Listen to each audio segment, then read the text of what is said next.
que dicen, Señor, yo debo ser como tú, que eras manso y humilde, y que decías, venid a mí los trabajados y cargados.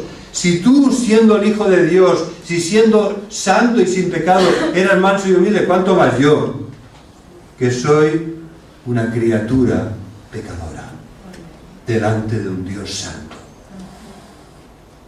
Los mansos son aquellos que por humildad han llegado a un momento que han dicho, Señor, mira, mi vida está en tus manos.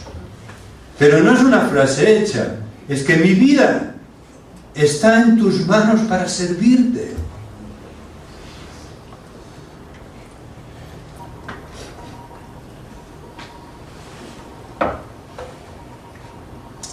Los mansos, los bienaventurados, dice Jesús, son los que tienen hambre y sed de justicia.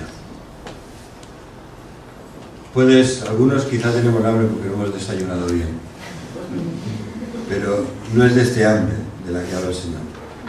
Los bienaventurados son los que tienen hambre, mucha hambre, y sed, porque las palabras que utiliza son muy enfáticas, son los que están muertos de hambre y de sed, como un hombre, como una persona que ande por el desierto, en tierras secas y áridas, donde aguas no hay, y llega un momento que su cuerpo se deshidrata, o bebe o se muere. Como aquellos que día tras día su principal preocupación es que no tienen que comer, y por lo tanto eso les preocupa, eso les duele. No es como el hambre que podamos sentir ahora sabiendo que después iremos a la casa y comeremos. Dice el Señor, tienes que tener hambre y sed de justicia. Justicia es salvación. La justicia es la justicia de Dios que nos reviste y que nos hace aceptos gracias al amado, a nuestro Señor y Salvador, que ha sido el único justo y el que nos justifica delante de Dios, porque Él nos ha revestido de su justicia, porque Él, en un sentido negativo, cargó nuestros pecados, nuestra falta de justicia, nuestras injusticias, nuestras impiedades, las cargó para morir por nosotros en la cruz. Y después su vida de perfecta obediencia al Padre, de santidad absoluta, de ser tentado en todo pero sin pecado, esta vida la ofreció al Padre como una perfecta ofrenda que hace perfectos, que santifica para siempre a los que por Él se acercan a Dios y se arrepienten de sus pecados. Felices pues si somos pobres en espíritu, corazón contrito y humillado, si lloramos por nuestro pecado, si somos mansos y humildes, y si tenemos hambre y sed de la justicia que solo Dios nos puede dar, y nos la da en Cristo. Y entonces, después de estas bienaventuranzas que nos hablan de nuestras necesidades más profundas, de nuestras necesidades espirituales, después de estas bienaventuranzas que nos hablan de que en la relación con Dios, hermanos, es que ¿cómo puede ser de otra manera? Soy un pobre y miserable, soy una persona pecadora, ¿cómo puedo relacionarme con Dios de otra manera? Si no es confiando en Jesús y en su gracia maravillosa. Después de esto, el Señor nos habla de cómo te debes relacionar con los demás. Debes ser misericordioso, porque has recibido misericordia. Y cuando seas misericordioso, recibirás mucha más misericordia. Y si somos inmisericordes, también contra nosotros será un juicio sin misericordia. El Señor nos lleva aquí, nos lleva a este punto en el que veamos nuestra necesidad de misericordia y de reflejar la misericordia de Dios a los demás. Bienaventurados los misericordiosos, porque ellos alcanzarán misericordia. Cuando Jesús hablaba a personas que conocían, que apreciaban la misericordia. Iban a tener misericordia con Él cuando lo clavaron en la cruz, después de una terrible tortura que lo dejó casi muerto, después de injurias y maltratos de todo tipo. Él no recibió misericordia. Para que tú y yo podamos recibir misericordia, Jesús nos recibió misericordia. No fue objeto de misericordia. Todo, en este sentido, la furia humana se desencadenó sobre Él, pero también la maldición de Dios sobre nuestros pecados cayó sobre Él. El castigo de nuestra paz lo llevó Él sobre su cuerpo. Él cargó nuestros pecados. Él nos reconcilia con el Padre. Él estuvo dispuesto a no recibir misericordia para que tú y yo la podamos recibir. El mismo que en la cruz decía: Eloí, Eloí, lama sabactani, ¿por qué, Dios mío, me has desamparado? Es el que después te dice a ti, lleno de amor y compasión, que tú nunca serás dejado ni abandonado, que el Señor nunca te dejará ni te abandonará. Una promesa que tiene, para darle todo el énfasis posible, tiene 5 partículas negativas. Señor, dice la carta a los hebreos, citando ya una promesa que viene del Antiguo Testamento, del libro de Josué, del libro me parece también de Deuteronomio y de otros pasajes de los libros históricos. Yo nunca te dejaré ni te desampararé. No temeré lo que me pueda hacer el hombre, porque el Señor es mi luz y mi salvación. No temeré, en Él confiaré. Y entonces esta promesa dice: no te dejaré ni te desampararé de ninguna manera, nunca, jamás. 5 partículas negativas. Vosotros conocéis alguna manera de darle más énfasis, más importancia, más rotundidad a esta promesa de Dios que Jesucristo, el desamparado en la cruz cargando tus pecados, te da esta mañana. El Señor no te dejará ni te desamparará. El Señor quiere tener misericordia de todos nosotros. En un mundo inmisericorde, los romanos menospreciaban terriblemente la misericordia. Para ellos la importancia era la fuerza y el poder, la disciplina, las victorias. La misericordia no tenía lugar en el mundo greco-romano, en el mundo del Imperio Romano.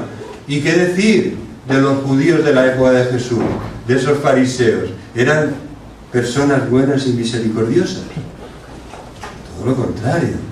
Allí lo que contaba era la obediencia externa, la apariencia, sepulcros blanqueados, pero por fuera todo blanco. Eran personas inmisericordes. Y Jesús les dice: estáis completamente equivocados. La bendición de Dios os vendrá cuando seáis misericordiosos como vuestro Padre que está en los cielos. Es un Dios de amor y misericordia. Sed, pues, misericordiosos como vuestro Padre es misericordioso. Esta es mi palabra para vosotros, hermanos. El Señor promete a los que reflejen la misericordia de Dios, que nos ha ofrecido el perdón, a aquellos que encarnan también y reflejan la gracia de Dios que se ha manifestado en Jesucristo, trayendo salvación, dice Tito 2:11, a todos los hombres. Este Dios de amor y de misericordia, que es el Padre de misericordias y Dios de toda consolación, quiere que nosotros reflejemos en nuestra vida el carácter de nuestro Señor Jesucristo, lleno de compasión. Él tuvo compasión por aquellos que estaban ciegos, que estaban sordos, que estaban imposibilitados porque eran cojos. Él tuvo compasión por los hambrientos y por los sedientos. Él tuvo compasión por los oprimidos por el diablo. Él tuvo compasión y vino a traer un mensaje de verdad, de justicia, de libertad a todos aquellos que estábamos esclavizados por nuestro pecado. Y Él quiere que le reflejemos con un corazón misericordioso. Amén. Dice Philip Keller, que escribe un libro sobre las bienaventuranzas, hijo de misioneros en África, dice: lo que más me hizo daño de las iglesias evangélicas que yo conocí de joven era la falta de comprensión y de misericordia. Es verdad, ¿no? Cuando vemos a esos jóvenes a veces que vienen de tal manera que es todo un show para nosotros, que venimos vestidos para venir a la casa del Señor, venimos de cierta manera, porque consideramos que este es el momento de venir con toda dignidad y imaginaros yo en Canarias, que hace bueno todo el año, que no entraban en bikini, pero poco faltaba en la iglesia.